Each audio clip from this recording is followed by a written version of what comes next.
नमस्कार, very good morning. क्या खरीदें क्या बेचें में आपका बहुत बहुत स्वागत है। मैं हूं आपके साथ संदीप ग्रोवर। मार्केट्स में लगातार चौथे दिन मजबूती के साथ कारोबार की समाप्ति देखने को मिली। कल वायदा बाजार की वीकली एक्सपायरी थी, थोड़ी उठापटक जरूर मार्केट्स में देखने को मिली, लेकिन at the end of the day मजबूती के साथ बाजार में जो क्लोजिंग है वो देखने को मिली। और पहले दिन नहीं बल्कि 4 दिन से लगातार हम देख रहे हैं कि मार्केट्स में मजबूती देखने को मिल रही है। आज हफ्ते का आखिरी कारोबारी दिन है। 4 दिन की जो मजबूती हुई है उसके बाद अब कैसे स्ट्रैटेजाइज करना है, क्योंकि अगला हफ्ता बजट का हफ्ता है। एक बड़ा इवेंट हमारे सामने लाइंड अप है और उसके सामने हम हफ्ते के आखिरी कारोबारी सत्र में पहुंच गए हैं। तो ऐसे में आपको कैसे रणनीति बनानी चाहिए, इस पर हमारी मदद करने के लिए हमारे साथ मुंबई से कोटक सिक्योरिटीज के head of research Shrikant Chauhan ji हमारे साथ जुड़ चुके हैं कार्यक्रम में। सर, बहुत बहुत स्वागत है आपका। Very good morning, welcome to Money 9 sir. Thank you, Sandeep ji. Thank you, everyone. And thank you for calling me on this show. तो बाजार में लगातार 4 दिन से मजबूती देखने को मिल रही है। तो पहले एक जल्दी से रैप अप कर लेते हैं कि मार्केट में वीकली एक्सपायरी के दिन वायदा बाजार की कैसा एक्शन देखने को मिला। एक और रिकॉर्ड हाई वाला सेशन था। वीकली एक्सपायरी के दिन हम देखते हैं कि अमूमन उतार चढ़ाव होता है, वैसे ही कुछ रुझान हमने मार्केट्स में देखा भी, लेकिन ऑल्स वेल दैट एंड्स वेल कहते हैं। और बाजार में हमने देखा निफ्टी करीब करीब 200 अंक, सेंसेक्स 625 अंक और बैंक निफ्टी भी 225 अंकों की मजबूती के साथ ही बंद होते हुए दिखे। निफ्टी ने पहली बार 24,800 का जो लेवल है उसके ऊपर जाने में कामयाबी हासिल करी और उसके ऊपर ही क्लोजिंग जो है वो भी बनती हुई दिखी। और सेंसेक्स में भी हमने देखा दिन के दौरान रिकॉर्ड हाइज बनते हुए दिखे। 81,000 का लेवल पहली बार पार हुआ। इनफैक्ट 81,500 के ऊपर पहली बार सेंसेक्स में क्लोजिंग हुई। और जो मजबूती का आलम था सेंसेक्स और निफ्टी में देखने लायक था, क्योंकि आईटी शेयरों में दमदार एक्शन बनता हुआ दिख रहा था। निफ्टी बैंक में भी करीब 225 अंकों के आसपास की मजबूती के साथ क्लोजिंग हुई। और जो डे लो बने थे, क्योंकि जैसे मैंने कहा उतार चढ़ाव वाला सेशन था, डे लो से 450 अंकों से ज़्यादा की रिकवरी के साथ हमने देखा बैंक निफ्टी में जो क्लोजिंग है वो बनती हुई दिखी। आईटी स्टार परफॉर्मर था कल के सेशन का। इनफैक्ट खुद अपने दम पर ही हमने देखा कि आईटी स्टॉक्स जो हैं वो बाजार को ऊपर की ओर खींच के लेके जा रहे थे। एफएमसीजी 2 दिन से लगातार मजबूती दिखा रहा है और उसके साथ साथ बैंकिंग फाइनेंशियल एक और तबका है जो कि बाजार की मदद करने में सबसे ज्यादा आगे नजर आ रहा था। कौन नीचे खींच रहा था, उसमें मीडिया सबसे ज्यादा 3.5% की गिरावट मीडिया इंडेक्स में देखने को मिली। कैपिटल गुड्स, पीएसयू और मेटल सेक्टर, इनमें हमने देखा गिरावट के साथ कल के सेशन में क्लोजिंग देखने को मिली। अगर आप निफ्टी की बात करें तो उसमें एलटीआई माइंट्री, इसके अलावा टीसीएस, ये सबसे मजबूत शेयर थे। इसके अलावा ओएनजीसी और बजाज फिनसर्व, इनमें भी मजबूती के साथ कल के सेशन में क्लोजिंग देखने को मिली। इसमें आप विप्रो को जोड़ लीजिए जिसके नंबर्स आ जाएंगे। SBI Life, MNM, Shriram Finance, HUL, Infosys, HCL Tech, ये तमाम स्टॉक हैं जो कि मजबूत थे। गिर क्या रहा था, एशियन पेंट जिसके नंबर आए थे, नंबर कमजोर थे, 25% मुनाफा गिरा। और उसके साथ साथ ब्रोकर्स की जो रिपोर्ट आई वो भी इतनी दमदार नहीं थी, कमजोरी की साइड में थी। इसके अलावा कोल इंडिया, हीरो मोटोकॉर्प, ये भी लूजर्स में थे। उसमें आप शामिल कर लीजिए बजाज ऑटो, इसके भी नंबर्स अच्छे थे लेकिन ब्रोकर्स की रिपोर्ट अच्छी नहीं थी। JSW steel, NTPC, Adani enterprises, Tata steel, इनमें भी कल कमजोरी के साथ ही क्लोजिंग देखने को मिली। ब्रेथ देख लीजिए एक बार मार्केट में किस तरह का रुझान था। 785 शेयर ऐसे थे जो चढ़ने वाले थे, बनस्पत इसके कि गिरने वाले शेयरों की सूची आप देखिए 2 गुना से ज्यादा थी। 1709 शेयर ऐसे थे जो कि गिर रहे थे। और उसको आप समझ सकते हैं mid cap small cap index की जो चाल है उससे आपको अंदाजा लग जाएगा कि ब्रेथ क्यों बाजार की नेगेटिव थी। मिड कैप और स्मॉल कैप इंडेक्स दोनों कमजोरी के साथ, लाल निशान के साथ कल के सेशन में बंद होते हुए दिखे। बावजूद इसके कि फ्रंटलाइन इंडाइसेस मजबूती के साथ बंद हुए। 200 अंकों के आसपास की मजबूती निफ्टी में थी, लेकिन मिड कैप इंडेक्स देखिए 550 अंक और स्मॉल कैप इंडेक्स देखिए करीब करीब 250 अंकों की कमजोरी लेकर बंद होते हुए दिखे।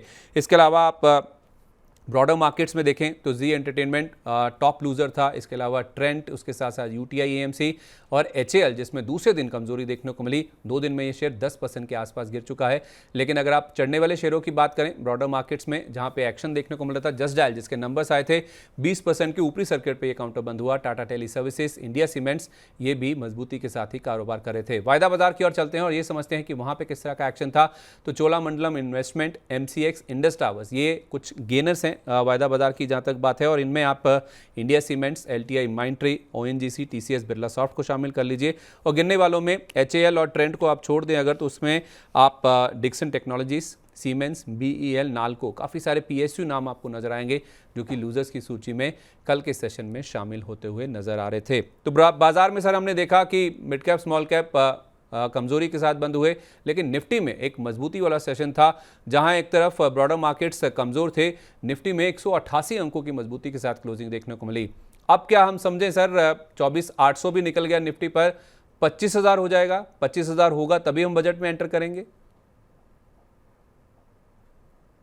बिल्कुल। तो देखिए, निफ्टी का जो ओवरऑल ट्रेंड बना हुआ है वो एक काफी अच्छे सेक्टरल रोटेशन के बाद हायर लेवल्स पे मार्केट कंसोलिडेट होता है, उसके बाद एक तेजी बनती है और एक प्रीवियस हाई को क्रॉस करने की कोशिश होती है। और आज भी हमने देखा कि एक अच्छे कंसोलिडेशन के बाद, 3-4 दिन के कंसोलिडेशन के बाद, आज आईटी स्टॉक्स ने एक अच्छी तेजी दिखाई और फिर हमने एक नया हाई जड़ा। तो हमें लगता है कि ये 25,000 अभी कोई दूर नहीं है। आज इन्फोसिस के नंबर्स भी आए हुए हैं, वो नंबर्स भी अभी तक देखा जाए तो जितने नंबर्स मेरे सामने आए हैं, बेस्ड ऑन दैट मुझे लगता है कि ये इन्फोसिस के नंबर्स काफी सकारात्मक रहेंगे। और ओवरऑल हमें लगता है कि 25,000 अभी कुछ खास दूर नहीं है, 200 पॉइंट दूर है। तो उन लेवल्स को हम शायद रीच तो बिल्कुल कर लेंगे। But at the same time मैं ये कहूंगा कि ये जो रैली हुई है वो काफी एक्सटेंडेड रैली है। और उस रैली में अगर कोई करेक्शन अगर आता है तो हम उस पर्टिकुलर करेक्शन को एज अ अपॉर्चुनिटी कंसिडर करके इस मार्केट में वापस री एंटर हो सकते हैं। हमें नहीं लगता कि बजट तक मार्केट में कोई बड़ा करेक्शन आए। बट यस, बिल्कुल हमारी स्ट्रेटेजी यही रहेगी कि मार्केट में कोई करेक्शन अगर आता है इन लेवल से या आफ्टर हिटिंग 25,000, तो उस करेक्शन में लॉन्ग की पोजीशन बनाए, ना कि 25,000 जड़ने के बाद उस पर्टिकुलर मार्केट में एंटर करें। तो बाय ऑन डिप्स की स्ट्रेटेजी फॉलो करें, आई थिंक वो ज्यादा बेहतर होगा। तो बाय ऑन डिप्स की स्ट्रैटेजी आप अपनाइए। 200 पॉइंट दूर है निफ्टी। मंगलवार को बजट है, उससे पहले अगर 25,000 का आंकड़ा निफ्टी पर आ भी जाएगा तो कोई बहुत बड़ी बात नहीं, क्योंकि आईटी स्टॉक्स में दमदार एक्शन देखने को मिला। और आईटी के साथ साथ आप उसमें एफएमसीजी को भी जोड़ लीजिए, जिसमें दिग्गज पार्टिसिपेट करते हुए दिख रहे हैं। उसमें एचयूएल हुआ, आईटीसी हुआ, ब्रिटानिया हुआ, ये मजबूती के साथ कारोबार कर रहे हैं। और आईटी की बात तो चौतरफा हम देख रहे हैं कि आईटी सेक्टर में खरीदारी देखने को मिल रही है। चाहे आप एलटीआई माइंट्री की बात करें, टीसीएस, विप्रो जिसके नंबर्स आ जाएंगे, इन्फोसिस कल बाजार बंद होने के बाद नंबर आए, बिरला सॉफ्ट, इन सब में दमदार एक्शन देखने को मिल रहा है। तो इन दोनों सेक्टर्स में सर निफ्टी आईटी जिसने आप देखे 40,000 का लेवल पहली बार पार किया दिन के दौरान, 40,075, ये नया रिकॉर्ड उच्चतम स्तर है जो कि आईटी इंडेक्स ने छुआ है। इनफैक्ट हमारे साथ जितने भी एनालिस्ट जुड़ रहे थे, खासतौर पे अंशुल जैन जी, वो कह भी रहे थे कि आईटी में अगर 1-2 दिन की गिरावट आ भी रही है तो उसमें कोई घबराने की दिक्कत नहीं है, कोई ज़रूरत नहीं है। इनफैक्ट रिकॉर्ड हाइज बनेंगे और वहाँ से भी 10% की और अपसाइड देखने को मिल सकती है। आप भी इससे इत्तेफाक रखते हैं सर? आईटी में खरीदारी करनी है, अगर हाँ तो कहाँ पे? देखिए, वैसे आईटी सेक्टर ने काफी अंडर परफॉर्म किया था और उसके बाद अभी जब अब रैली देखी है हमने, तो बैक टू बैक अगर आप 2 हफ्ते का अगर मोमेंटम देखते हो तो ये लगातार इंडेक्स में अच्छी तेजी बनी। हमें लगता है कि यहाँ पे जो भी लार्ज कैप कंपनीज है वहाँ पे हम फोकस करके चल सकते हैं। बिकॉज सबसे पहले अगर कोई चलेगा तो बिकॉज सी इसमें क्या था, इसमें कॉन्फिडेंस लेवल काफी कम था। जब कॉन्फिडेंस लेवल लौट रहा है और जब नंबर्स आ रहे हैं तो मुझे लगता है कि स्टॉक स्पेसिफिक लेवल पे इसमें तेजी बनेगी। नो जी। डाउट कि आज हमने ब्रॉड बेस्ड तेजी देखी, लेकिन देखा जाए तो टीसीएस, इन्फोसिस और विप्रो जैसे स्टॉक्स ने काफी अच्छा मोमेंटम दिखाया as compare to other stocks. तो हमें लगता है कि बिल्कुल यहाँ पे फोकस करना है और लार्ज कैप कंपनीज पे हमें फोकस करके चलना है। अगर लॉन्ग टर्म व्यू है तो करंट लेवल से इन्फोसिस, टीसीएस को खरीदा जा सकता है। अगर वेरी शॉर्ट टर्म अगर व्यू है तो मुझे लगता है कि कुछ करेक्शन के दौरान हम इन पर्टिकुलर स्टॉक्स को खरीद के चल सकते हैं। ओके, तो लॉन्ग टर्म का व्यू है। और अगर आपको आईटी में लार्ज कैप्स में रहना है तो टीसीएस और इन्फोसिस में आप खरीदारी करके चल सकते हैं। अगर आपको छोटे मुजल्ले स्टॉक्स पे फोकस करना है तो फिर आपको थोड़ा सा करेक्शन का वेट करना चाहिए। एफएमसीजी पे भी अपनी राय दे दीजिए सर। एचयूएल जैसे दिग्गज हमने देखा काफ़ी लंबे समय के बाद चलना शुरू हुए हैं और अब नए 52 वीक हाई ये स्टॉक लगाता हुआ दिख रहा है। आज भी 2750 के आसपास का जो लेवल है इसने छूने की कोशिश करी थी।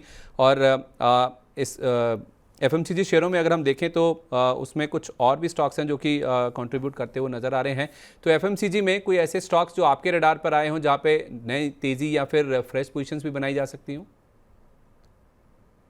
देखिए, बिल्कुल अगर एफएमसीजी की भी अगर बात करें तो मुझे यही लग रहा है कि बजट के सामने बाजार थोड़ा सा डिफेंसिव की तरफ जा रहा है और इसी वजह से हमने डिफेंसिव में भी अच्छा मोमेंटम देखा है। हिंदुस्तान लीवर नो डाउट एक काफी स्ट्रॉन्ग कैंडिडेट है जिसे हम खरीद के चल सकते हैं, क्योंकि जैसे कि मॉनसून अभी स्पैन आउट होते जा रहा है और ओवरऑल जैसे रूरल साइड पे इस बजट में सोच रहे हैं कि शायद और भी फोकस किया जाएगा रूरल एरियाज के ऊपर या रूरल कंजम्पशन के ऊपर। तो ऑलवेज इस पर्टिकुलर जितने भी इवेंट्स ऐसे होते हैं, इस इवेंट का बेनिफिट जो होता है वो एफएमसीजी को मिलता है। और इसी वजह से हमें लगता है कि एफएमसीजी में से अगर किसी स्टॉक को चुनना है तो हमारी राय ये रहेगी कि आप एक हिंदुस्तान लीवर तो नो डाउट इन लेवल्स पे खरीदा जा सकता है। साथ ही साथ हमें लगता है कि मैरिको यहाँ पे भी तेजी बन सकती है, लेकिन हमें इन स्टॉक्स को खरीदना है with a medium to long term view, not not with a very short term view, because अभी वापस इन सभी स्टॉक्स में हमने अच्छी खासी तेजी देख ली है। बट इतनी बात तय है कि अगर ये पर्टिकुलर बास्केट में से अगर मुझे किसी एक या दो स्टॉक को चुनना है, हम्म। आप मैरिको और हिंदुस्तान लीवर को खरीद के चल सकते हैं। ठीक है, एचयूएल और मैरिको, लेकिन मीडियम टू लॉन्ग टर्म का व्यू लेके आपको यहाँ पे खरीदारी करनी है, क्योंकि बजट में भी हो सकता है कि रूरल इकोनॉमी के ऊपर या कंजम्पशन को बूस्ट करने के लिए कुछ बड़े ऐलान जो हैं वो सरकार की ओर से देखने को मिल सकते हैं। और वैसे भी डिफेंसिव्स पर सरकार का फोकस है, क्योंकि बड़े इवेंट की ओर हम बढ़ रहे हैं, और उससे पहले हम देखते हैं कि मार्केट्स में जो डिफेंसिव्स हैं उनके ऊपर ज़्यादा रुझान देखने को मिलता भी है। लेकिन सर, बजट से पहले हम देख रहे हैं कि दो ऐसे सेक्टर है जिनकी पिटाई होती हुई दिख रही है। एक तो है कैपिटल गुड्स, जिसमें एबीबी, सीमेंस, बीएचईएल, इनमें कल हमने देखा काफ़ी ज़्यादा गिरावट देखने को मिली थी। और उसके साथ साथ मेटल, एक दिन चलता है, एक दिन गिरता है, फिर एक दिन चलता है, फिर एक दिन गिरता है। कल भी हमने देखा नालको, हिंदुस्तान कॉपर, ये कुछ स्टॉक्स थे जो कि काफ़ी ज़्यादा पिटाई झेल रहे थे। तो कैपिटल गुड्स और मेटल सेक्टर में कैसे स्ट्रैटेजी तैयार करें सर बजट से पहले? देखिए, तो कैपिटल गुड्स और मेटल्स में जो भी करेक्शन देखा है, उसका सबसे बड़ा रीजन ये है कि ये कैपिटल गुड स्टॉक से स्पेशली अगर आप बात करें तो वहाँ पे काफी एक्सपेंसिव वैल्यूएशंस के साथ ये ट्रेड कर रहे थे।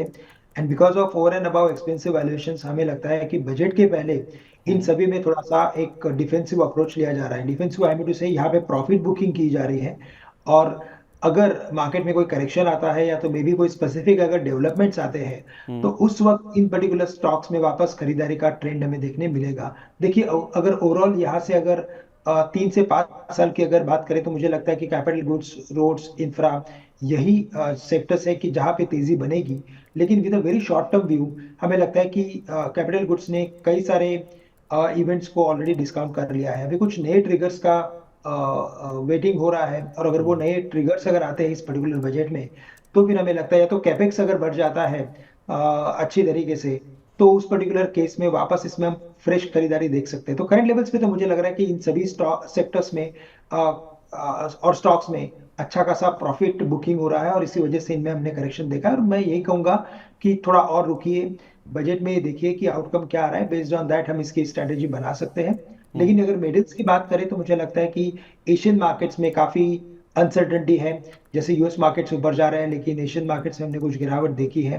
चाइना से जो फ्लोज आ रहे हैं वो काफी अनसर्टन है। और साथ ही साथ जो रेट कट के ऊपर जो शंका या आशंकाएं बनी हुई है, वो काफी अनसर्टेनिटी है, वहां पे काफी अनसर्टेनिटी है।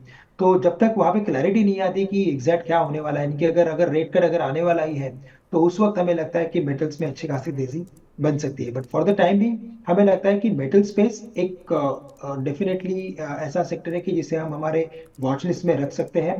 उनमें से कुछ एक स्टॉक जैसे कि हिंडाल्को, नैल्को या एनएमडीसी जैसे स्टॉक्स के ऊपर आप अपना फोकस रखिए, और करंट लेवल से भी इसे खरीद के चल सकते हैं, या तो कोई भी करेक्शन आता है तो उसमें हम लॉन्ग की पोजीशंस बना सकते हैं।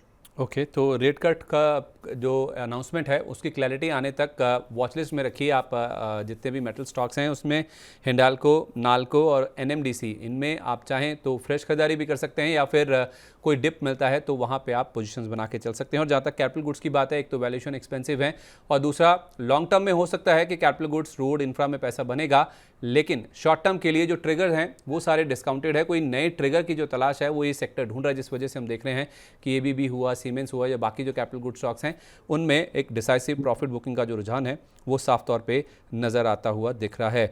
कुछ ऐसा ही रुझान सर हम पीएसयू स्टॉक्स में भी देख रहे हैं। एचएल फॉर एग्जांपल, ट्यूसडे को हमने देखा था सर 3-3.5% गिरा था, कल फिर से 6-6.5% के आसपास ही गिरावट हुई। 10% के आसपास 2 दिन में ये शेयर गिर चुका है। कोई ऐसी नेगेटिव खबर नहीं हमने देखी है। इसके अलावा आरवीएनएल हुआ, ऑयल इंडिया, रेलटेल, इन तमाम स्टॉक्स ऐसे हैं जिनमें अब हम देख रहे हैं कि बजट से पहले जो प्रॉफिट बुकिंग है वो काफ़ी ज़्यादा हावी होती हुई नजर आ रही है। इनफैक्ट यहाँ पे जो खरीदारी है वो कहीं ना कहीं मिसिंग नजर आ रही है। तो पीएसयू स्टॉक्स को कैसे स्ट्रैटेजाइज करना है सर बजट से पहले? कि आपको भी लगता है कि बजट का वेट कर लें, कोई बड़े अनाउंसमेंट आए तभी यहाँ पे रैली आएगी, या कुछ लोग ऐसा भी मान रहे हैं कि बजट के बाद तो एक बड़ी प्रॉफिट बुकिंग भी हो सकती है इस पूरे स्पेस में? देखिए, तो वैसे पीएसयू स्टॉक्स में भी हमने काफी अच्छा एक मोमेंटम देखा है, अच्छा ट्रेंड दिखा है। और इसी वजह से इनके जो वैल्यूएशंस थे वो काफी एक्सपेंसिव हो गए थे। अब बात यही रही है कि जो बड़ा इवेंट होता है, उस बड़े इवेंट के सामने एक्सपेंसिव स्टॉक्स में कुछ प्रॉफिट बुकिंग होती है। और इसी वजह से हमें लगता है कि इन सभी स्टॉक्स में हम कुछ प्रॉफिट बुकिंग देख रहे हैं। But at the same time मुझे लगता है कि बिकॉज कि ये जो सेक्टर्स है, जैसे कि डिफेंसिव, जैसे कि फॉर एग्जांपल डिफेंस है या रेलवे है, यहाँ पे अगर आप देखें तो ये सेक्टर्स वैसे देखा जाए तो काफी छोटे सेक्टर्स है in terms of their size. तो यहाँ पे वापस से खरीदारी लौटेगी, लेकिन हमें यही लगता है कि एक बार बजट के इवेंट को एक बार आने देते हैं, वहाँ पे कितना कैपेक्स ऐड होता है इन हम्म। पर्टिकुलर सेक्टर्स के लिए या ओवरऑल कंपनीज के लिए, क्या स्पेसिफिक कोई अनाउंसमेंट अगर आते हैं तो बेस्ड ऑन दैट हम हमारी स्ट्रेटेजी बना सकते हैं। लेकिन फॉर द टाइम भी मुझे लगता है कि इनमें थोड़ा करेक्शन आ सकता है, लेकिन ये करेक्टिव पैटर्न है, ना ही कोई कोई बड़ा बेरिश ट्रेंड या कोई क्रैश सॉर्ट ऑफ एक्टिविटी हमें आने वाले दिनों में देखने मिलेगी। तो करेक्शन आ सकता है पीएसयू स्टॉक्स में, खासतौर पे डिफेंस हुआ, रेलवे हुआ, छोटे सेक्टर्स हैं लेकिन इनमें मूव काफ़ी स्ट्रांग देखने को मिला है। तो थोड़ा सा प्रॉफिट बुकिंग का जो रुझान है वो इन सेक्टर्स में देखने को मिला है, लेकिन कोई बहुत बड़ी चिंता की बात या बड़े क्रैक्स या कट्स आ जाएंगे ऐसा कोई दिक्कत वाली बात नहीं है। लेकिन हाँ, थोड़ा बजट का अनाउंसमेंट्स को देखिए, किस तरह के अनाउंसमेंट्स आते हैं, क्या एलोकेशन होता है सेक्टर्स को लेकर, किस तरह से केपेक्स बढ़ता है, उसके बाद फिर फ्रेश व्यू इन सेक्टर्स पे लिया जा सकता है। इसी तरह से आज के लिए क्या फ्रेश व्यू लेना है, किस तरह से स्ट्रैटेजाइज करना है, वो भी बहुत इंपॉर्टेंट है, क्योंकि हफ्ते का आखिरी कारोबारी दिन है। 4 दिन की मजबूती हो चुकी है, छोटा हफ्ता था, वेडनेसडे को छुट्टी भी थी, और जिस तरह की तेज़ी हो चुकी है उसके बाद आज क्योंकि फ्राइडे है, लास्ट दिन है, और उसके साथ साथ बड़े इवेंट की ओर हम बढ़ रहे हैं, तो कैसे स्ट्रैटेजाइज करना ये देखना बहुत इंपॉर्टेंट है। और ख़ास तौर पे निफ्टी बैंक में जहां हमने देखा सर, परसों के सेशन में भी, इनफैक्ट कल के सेशन में भी हमने देखा कि 52,600 का जो लेवल है उसके ऊपर क्लोजिंग होती हुई दिखी, लेकिन ट्यूसडे को ये लेवल पार तो हुआ था। इस लेवल के ऊपर जो एनालिस्ट हैं वो काफ़ी कीनली अपनी नज़रें रखे हुए थे, क्योंकि 52,600 जैसे ही पार होगा फिर 52,900, फिर उसके बाद 53,500 या फिर जो रिकॉर्ड हाइज लेवल्स हैं वो भी लगते हुए नज़र आ सकते हैं, ऐसा ज़्यादातर एनालिस्ट मान के चल रहे थे। तो मंगलवार को 52,600 के ऊपर हम नहीं बंद हुए, कल हम बंद हुए, वो भी जब निफ्टी की वीकली एक्सपायरी थी। तो ये जो 52,600 के ऊपर की क्लोजिंग हुई है निफ्टी बैंक में, उसको आप कैसे रीड कर रहे हैं? क्या हम फ्रेश हाइज की ओर बढ़ रहे हैं बैंक निफ्टी पर? बिल्कुल। तो देखिए, मुझे लगता है कि बैंक स्टॉक्स में भी अच्छी तेजी बन सकती है, क्योंकि अभी भी अगर आप कई सारे दिग्गज बैंक के ओवरऑल परफॉर्मेंस को देखें तो वो काफी अच्छे तरीके से परफॉर्म कर रहे हैं। जैसे कि स्टेट बैंक ऑफ इंडिया लीजिए या आईसीआईसीआई बैंक लीजिए, या तो अगर आप एचडीएफसी बैंक की भी अगर बात करेंगे तो संदीप जी, मैं कहूंगा कि ये स्टॉक ऑलरेडी काफी अच्छा करेक्टेड है। तो हमें लगता है कि यहाँ पे भी तेजी के मौके बिल्कुल बन सकते हैं। और जैसे कि 52,600 के ऊपर की क्लोजिंग दी है, तो जो नेक्स्ट लेवल से उभर के आ रहे हैं वो 53,000 के हैं। और हमें तो इनफैक्ट टेक्निकली ऐसे लग रहा है कि अगर 53,000 के लेवल्स को अगर ये क्रॉस कर लेगा तो 54,000 के लेवल्स तक जाने के लिए मुझे लगता है कि इसे कोई बड़ी दिक्कतें नहीं आएगी। तो काफी अच्छा शॉर्ट कवरिंग भी हो सकता है। तो करंट लेवल से तो मेरा कहना ये है कि अभी हमने आईटी में तेजी देख ली है, पॉसिबल है कि शायद 1-2 दिन में हम बैंक स्टॉक्स में भी अच्छी तेजी देख सकते हैं। ओके, तो बैंकिंग शेयरों में भी काफ़ी अच्छा रुझान बन सकता है। एसबीआई, एचडीएफसी बैंक की बात सर ने करी भी है, जहाँ पे काफ़ी अच्छा ये बैंक्स परफॉर्म कर रहे हैं, और हो सकता है कि यहाँ पे और भी ज़्यादा तेज़ी बनती हुई दिखे भी। इनफैक्ट सर, बैंकिंग शेयरों की जब आपने बात करी है, तो बैंकिंग फाइनेंशियल एक तबका था जो कि बाजार को कल सपोर्ट भी कर रहा था। उसमें आईडीबीआई बैंक, जिसमें विनिवेश को लेकर कुछ आरबीआई से इनको हरी झंडी मिली, उसका फ़ायदा देखने को मिल रहा था। पंजाब एंड सिंध बैंक, जिसकी हमने देखा कि कल हमारे साथ रवि जी जुड़े थे, उन्होंने अपने पिक्स के तौर पर भी दिया था, उसमें काफ़ी अच्छा मूव देखने को मिला। एसबीआई, उसके साथ साथ मन्नापुरम मुथूट, ये कुछ जो गोल्ड फाइनेंसिंग वाली कंपनियां, कुछ ब्रोकर्स की रिपोर्ट आई है उसमें इनको शामिल किया गया, उसका फायदा देखने को मिला। तो ये जो बैंकिंग फाइनेंशियल स्टॉक्स हैं उनमें जो छोटे मझोले स्टॉक्स हैं खास तौर पे, क्या, या फिर जो फाइनेंशियल स्टॉक्स हैं जिसमें एनबीएफसीज हैं, चाहे वो गोल्ड फाइनेंसिंग हुई या नॉर्मल एनबीएफसीज हुई, उन पे भी आपकी कवरेज ऐसा है? कोई स्टॉक जो आपके रडार पे हो जहां पे खरीदारी की जा सकती हो बजट से पहले? देखिए, तो बिल्कुल इवेंट के बेसिस पे अगर किसी पर्टिकुलर स्टॉक में ट्रेड करना है तो मैं कहूंगा कि आईडीबीआई एक काफी टेक्निकली साउंड पिक है। क्योंकि अगर आप इसके ओवरऑल पैटर्न को देखें तो एक बात तक वेरी क्लियरली समझ में आती है कि ये स्टॉक ने काफी अच्छा कंसोलिडेशन किया है। और पिछले लगभग 5-6 महीने के कंसोलिडेशन के बाद आज एक स्पेसिफिक न्यूज फ्लो आने के बाद इसमें टेक्निकल ब्रेकआउट बना है। तो ये ब्रेकआउट हमें लगता है कि वैलिड ब्रेकआउट है, और बेस्ड ऑन दिस हमें लगता है कि ये स्टॉक एक बार 110 या 115 के भी लेवल्स दिखा सकता है, जो एक decent risk reward ratio traders के लिए हो सकता है। तो बिल्कुल आईडीबीआई पे फोकस किया जा सकता है। साथ ही साथ मुझे लगता है कि फेडरल बैंक, ये एक स्टॉक ऐसा है कि जहां पे अच्छा खासा मोमेंटम बना हुआ है, इसमें और भी तेजी बन सकती है। और इसके अलावा मुझे लगता है कि एनबीएफसी में अगर फोकस करना है तो यहाँ पे जितने भी जैसे कि 5 स्टार है या तो आधार हाउसिंग फाइनेंस है, यहाँ पे हमें लगता है कि कुछ लॉन्ग की पोजीशंस बनाई जा सकती है। तो एक ब्रॉड बेस्ड व्यू रखें एनबीएफसी के साथ साथ, हमें लगता है बैंक्स और कुछ एक गोल्ड फाइनेंसिंग कंपनीज में भी मोमेंटम बनेगा।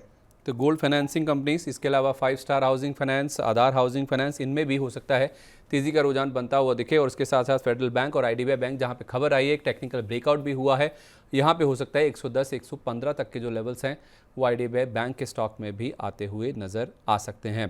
इसके अलावा सर, चूँकि रिजल्ट्स का सीज़न भी चल रहा है, तो बजट क्योंकि आ गया है तो थोड़ा रिजल्ट सीज़न को कम तवज्जो दी जा रही है, लेकिन फिर भी इन्फोसिस के नंबर जैसे आप हाईलाइट कर भी रहे थे, कल बाजार बंद होने के बाद आए हैं, मोर और लेस आप देखें तो नंबर्स अच्छे ही नज़र आ रहे हैं। 7% इन्फोसिस का मुनाफा बढ़कर आया है। औरोबिंदो फार्मा, हालांकि नंबर्स अच्छे थे, लेकिन जो बायबैक की खबर आई है, जो बायबैक का प्राइस आया है, उससे बाजार खुश नहीं है। कल ये शेयर गिरकर बंद हुआ। इसके अलावा हेवल्स, जस्ट डायल की बात मैंने करी भी, 20% ऊपर बंद हुआ, जहां पे नंबर्स अच्छे आए। Aditya Birla money, Mastek, central bank, sterling and Wilson, ये कुछ और कंपनियां हैं जिनके कल बाजार के बाद या फिर बाजार के दौरान नतीजे आए थे। इन पर कैसे रणनीति बनानी है सर? कोई स्टॉक ऐसा जो नतीजों के आधार पर आपने चुना हो या फिर जहाँ पे खरीदारी की जा सकती हो? देखिए, तो हमें लगता है कि यहाँ पे अगर किसी पर्टिकुलर एक स्टॉक पे फोकस करना है तो मैं कहूंगा इन्फोसिस। यहाँ पे नंबर्स भी अच्छे हैं और उसने गाइडेंस भी अच्छा दिया है। बेस्ड ऑन दैट अगर आप इस पर्टिकुलर स्टॉक को देखें तो अभी भी ये स्टॉक अपने ऑल टाइम हाई से नीचे ही ट्रेड कर रहा है। यानी 2021 में जो इसने हाईज बनाए थे, उस कंपैरिजन में अभी भी ये स्टॉक 10% नीचे ट्रेड कर रहा है। तो हमें लगता है कि यहाँ पे और तेजी बनेगी और ये स्टॉक अपने प्रीवियस हाई को यानी 1950 के लेवल्स को छू सकता है। At the same time large cap company होने के वजह से हमें लगता है कि जो बजट के पहले जो कुछ भी वॉलेटिलिटी बढ़ सकती है मार्केट में, या कुछ जो भी अगर मार्केट में अगर अप एंड डाउन की एक्टिविटी होती है, तो उस पर्टिकुलर केस में ये स्टॉक काफी एक अच्छा विकल्प रहेगा for traders. So current level से भी मुझे लगता है कि इन्फोसिस को खरीद के चल सकते हैं। चलिए, तो नतीजों के लिहाज से इन्फोसिस काफ़ी अच्छा लग रहा है। यहाँ पे आप खरीदारी कर सकते हैं। अपने ऑल टाइम हाई से अभी भी 10% नीचे है।